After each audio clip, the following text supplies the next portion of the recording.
उसी ने थोड़ा सा और समीकरण बिगड़े हुए हैं इसके चलते। खैर, आज हमको नोएडा जाना है, आज हमको अहमदाबाद जाना है और आज हमको मुंबई की क्वेरी सॉल्व करनी है क्विकली। सबसे पहले जो सब जुड़ चुके हैं स्क्रीन पे, रेडी। नोएडा जा रहा हूं, दीक्षा गुप्ता स्क्रीन पे। दीक्षा मैम नमस्ते, कब से शेयर बाजार से जुड़े हो, क्या करते हो दीक्षा मैम नोएडा में आप?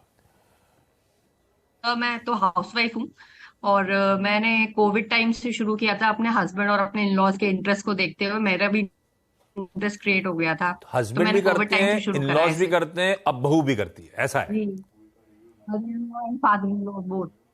वाह। दीक्षा मैम, पहला सवाल कौन सा? तो मैंने आरती इंडस्ट्री लिए थे 200 shares at the rate of 497 rupees एक महीना पहले। तो जैसा 450 तक ये पहुंच गया और इसका रिजल्ट भी अच्छा नहीं आया, तो मुझे क्या करना चाहिए इसके लिए? क्यों लिया था? ट्रेडिंग का मन था, लॉन्ग टर्म के लिए पोर्टफोलियो में रखा हुआ था, रखने का मन था? नहीं सर, ऐसा ऐसा कोई स्ट्रैटेजी तो मैंने फॉलो नहीं करी थी। इट्स जस्ट दैट कि ये बड़ा था तो मैंने कहा कि फिर उसके बाद नीचे गया तो मैंने कहा ऊपर तो जाएगा ही, चलो लेके देख लेते हैं, प्रॉफिट कमाएंगे। लेकिन वो मतलब कन्विंसिंग रिजल्ट आ नहीं रहे इसके। हाँ, सिर्फ गिर गया था इसलिए ले लिया था, इस उम्मीद में कि वापस बाउंस करेगा, पर रिजल्ट ने भी डिसअपॉइंट कर दिया, स्ट्रैटेजी फॉलो कर। गड़बड़ हो गया। राजेश सर, आरती इंडस्ट्रीज एक महीने पहले लिया, 30 रुपए नीचे चल रहा है, ऐसा कोई समय सीमा नहीं है, अपना आइडिया बेसिकली था कमा के निकलेंगे स्टॉक से, बने रहूं क्या करूं? Good afternoon Ashish ji. पहले तो मैं दीक्षा मैडम को ये कहना चाहूँगा कि हमारा जो शो है सास बहू और सेंसेक्स, उसको पूरी तरह इन पे फिट बैठता है कि इन लॉज भी कर रहे हैं और ये भी कर रही हैं, तो सास और बहू दोनों फिट बैठ रहे हैं। अब आते हैं क्वेरी पे। आरती इंडस्ट्रीज़ पहली तिमाही के नतीजे खराब आए, रेवेन्यू 28% नीचे था, बॉटम लाइन 63% नीचे था। डिमांड स्लो डाउन हो रही है कि जो इनके यूज़र हैं केमिकल्स के, उनकी तरफ से जो कैपेसिटी रैंप अप थी वो भी थोड़ी डिले चल रही है और दबाव इस वक्त केमिकल सेक्टर में पूरा बना हुआ है। तो छोटी अवधि में मैं बहुत कुछ एक्साइटमेंट इसमें एक्सपेक्ट नहीं कर रहा हूँ, बट ये बात सही है कि अगर आप थोड़ी सी लंबी अवधि रखें, साल डेढ़ साल की, तो मुझे कोई आश्चर्य नहीं होगा अगर ये स्टॉक मौजूदा स्तर से 20-25% का रिटर्न दे दे। तो अगर आपकी समय अवधि लंबी है, आपके समय की कोई पाबंदी नहीं है, तो मैं बने रहने की सलाह दूंगा स्टॉक में। और अगर शॉर्ट टर्म में 500 के ऊपर जाता है तो एक बार निकल जाए, अदरवाइज लंबी अवधि के लिए स्टॉक मुझे बहुत अच्छा लगता है। कोई दिक्कत नहीं, लंबी अवधि के लिए बहुत अच्छा लगता है। अहमदाबाद से कनक बेन स्क्रीन पे। कनक मैम हाय, गुड आफ्टरनून। कनक मैम, कब से शेयर बाजार से जुड़े हो आप, कितना समय हो गया और आपकी पहली क्वेरी कौन सी है मैम? मैं 2007 से जुड़ी हुई हूँ। ओह, ये बहुत गिरा था बाजार, उससे जस्ट पहले घुसे थे आप? हाँ। अरे बाबा, खूब झटका झेला मतलब आपने उस समय। हाँ, अभी क्या हालचाल पोर्टफोलियो का, तब से अब तक तस्वीर कैसी? अब अच्छी है। अब अच्छी है। अच्छा, पहला सवाल कौन सा कनक जी? पहला डीमार्ट पर है। हाँ, जो मेरे पास 75 शेयर है, तो अब मैं उसमें से निकल के किसी और में निवेश करना चाहती हूँ, तो आप सजेस्ट कीजिए। नहीं तो किस भाव, कब का लिया हो, आईपीओ का वाला है क्या? नहीं, आईपीओ मार्च में आया था और मैंने जुलाई में लिया था। तो ज्यादा बहुत बढ़िया प्राइस पे उठाया हुआ है मतलब आपने। हाँ। अरे मल्टी बैगर है इनके लिए। निकलना क्यों चाहते हो, क्यों स्विच करना चाहते हो, ये थक गया इसीलिए? नहीं, वो थोड़े टाइम से 4000 के आसपास ही घूम रहा है, इसलिए थक गया है। मेरे ठीक बात बच्चे को अब इसमें से निकल जाइए और दूसरे में निवेश कर दीजिए। कौन बोला ये?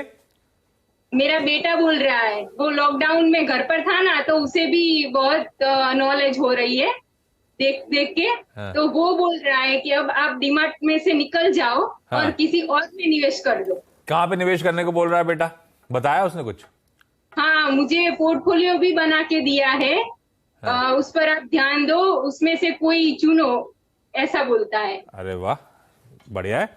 तो राजेश जी भाई, डीमार्ट से निकलेगा, ये थक रहा है, चल नहीं रहा है, अच्छा चलने के बाद हम बहुत अच्छे मुनाफे पे हैं, कभी तो बुक करना है, ये समय आ गया क्या बुक करने का? देखिए मेरे ख्याल से तो समय आ गया है, क्योंकि अगर आप देखो तो नंबर्स कोई बहुत ज़्यादा एक्साइटिंग नहीं थे। सेल्स 18% बढ़ी थी, बॉटम लाइन सिर्फ 2-2.5% बढ़े थे। हालांकि मैनेजमेंट ने कहा है कि इस वर्ष ये 40 नए स्टोर्स जोड़ेंगे। जनरल मर्केंडाइज के जो बिजनेस है वो थोड़ा सा फ्लैट चल रहा है। खास दिक्कत अपैरल बिजनेस से आ रही है, जहाँ की कंपटीशन बहुत बढ़ता जा रहा है। इस वक्त एक बार मुनाफा वसूल कर लेना चाहिए इस स्टॉक में। और जैसे कि ये कह रही हैं कि दूसरे स्टॉक में मूव करना है, तो जब तक इनकी समय की अवधि नहीं पता हो तो स्टॉक रिकमेंड करना थोड़ा सा दिक्कत की बात होती है। लेकिन मैं कहूँगा कि इस वक्त महिंद्रा एंड महिंद्रा बहुत अच्छे लेवल्स पे है और वहाँ पे आपको ध्यान देना चाहिए। अगर आपके समय सीमा 6-9 महीने की हो तो वहाँ पे आप बिल्कुल निवेश कर सकती हैं। भाई बेटे ने जो कहा है सही कहा है, राजेश सर भी कह रहे हैं निकल जाने का समय आ गया स्टॉक से। अब वो जो उसने पोर्टफोलियो बनाया आप स्टडी करिएगा साथ में बैठ के, उसके रैशनल समझिएगा और फिर शायद यहाँ से मुनाफा बांध के मूव किया जा सकता है। बढ़िया कॉल है उसका भी। मुंबई में अंकिता जी रेडी हैं। Ankita ma'am good afternoon. Ankita ma'am आप मुंबई में क्या करते हो अंकिता मैम, और कब से शेयर बाजार से जुड़े हो? सर मैं एज अ मेकअप आर्टिस्ट काम करती हूँ फ्रीलांस, और बाकी के टाइम में मैं शेयर मार्केट की स्टडी करती हूँ। अरे वाह अंकिता मैम। अच्छा कितना टाइम हो गया फिर शेयर बाजार में, और ट्रेडिंग कर रहे हो या लंबी अवधि के लिए स्टॉक उठा रहे हो?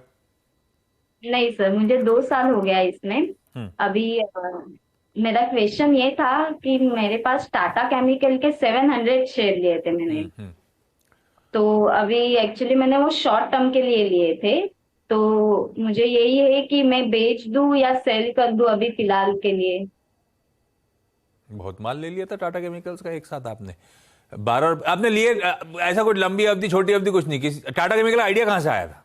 खुद का चॉइस था क्या? एक्चुअली मेरे भाई ने मुझे सजेस्ट किया था। हाँ। कि टाटा केमिकल के रिजल्ट भी आने वाले थे, तो उसने मुझे बोला कि आप रिजल्ट अच्छे आए तो फिर प्रॉफिट निकाल के आप चले जाओ, और बुरे आए तो बुरे आए तो भी चले जाओ। मतलब वो भी कंफ्यूजन था कि क्या करे एग्जैक्टली, इसलिए बोली एक बार हमारे एक्सपर्टी से कंसल्टेशन कर लूं तो बेटर रहेगा। नतीजे तो थोड़े गड़बड़ा गए थे मेरे ख्याल से, है ना? जी ठीक बात भाई। Rajesh sir Tata chemicals quantity अच्छी खासी लिया तो ट्रेडिंग रिजल्ट्स पे कॉल था। अभी लकीली 10-12 रुपए मेरी बाइंग से ऊपर ही चल रहा है। निकल जाऊं या अंकिता का बेसिक आइडिया कमाना है शेयर बाजार से, यहीं बैठे रहूं कमाई होगी? देखिए सभी का बेसिक आइडिया यही होता है कि शेयर बाजार से कमाई हो, तो ये तो अपने जगह एक बेसिक प्रिंसिपल है। I would say Tata chemicals की जहाँ तक बात है, कंपनी बहुत शानदार है। पहली तिमाही के नतीजे थोड़े दबाव में आए थे, 12% के आसपास बॉटम लाइन में ड्रॉप आई थी। सोडा इसके प्राइस बहुत क्रैश कर गए।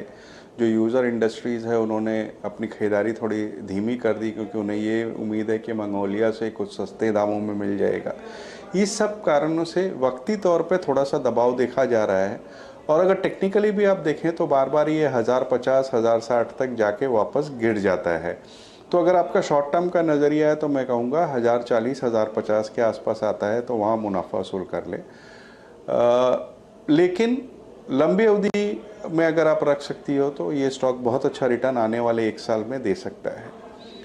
डिसाइड आपको करना है कि आपको ट्रेडिंग करनी है या लॉन्ग टर्म रखना है। इस वक्त होल्ड की ही सलाह रहेगी। अच्छा क्विकली एक राउंड सवाल का और कर लेते हैं राजेश सर। दीक्षा मैम अगला सवाल कौन सा?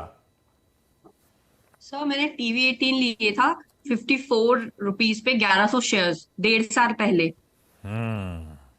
अब यार तो इसका सर तो कुछ नहीं, 54 वाला 43 पर है। आपको पता है ये कंपनी करती क्या है? सर ये आपका ही, मुझे पता है, आपका चैनल देखते रहते हैं। बस ठीक है, तब ठीक है। आज राजेश सर क्या कर रहे हैं यार, ये चल नहीं रहा है। सर रहने की सलाह रहेगी। हालांकि लोग सोचेंगे कि मैं बायस्ड हूँ, बट नहीं, ये स्टॉक में बने रहना चाहिए। 60 channels, Jio, IPL, I think prospects बहुत अच्छे हैं, बने रहना चाहिए। होल्ड करें, डिस्क्लेमर ले आइएगा स्क्रीन पे भाई। ये चैनल एक्चुअली यही कंपनी ओन करती है, तो इस प्लेटफॉर्म पे कोई भी बात हो जाए ना स्टॉक की, तो एक इंडिपेंडेंट एडवाइजर से, दीक्षा मैम आप भी कंसल्ट कर लीजिएगा। कनक मैम अगला सवाल। हाँ सर, मेरे पास अमी ऑर्गेनिक्स के 100 शेयर है।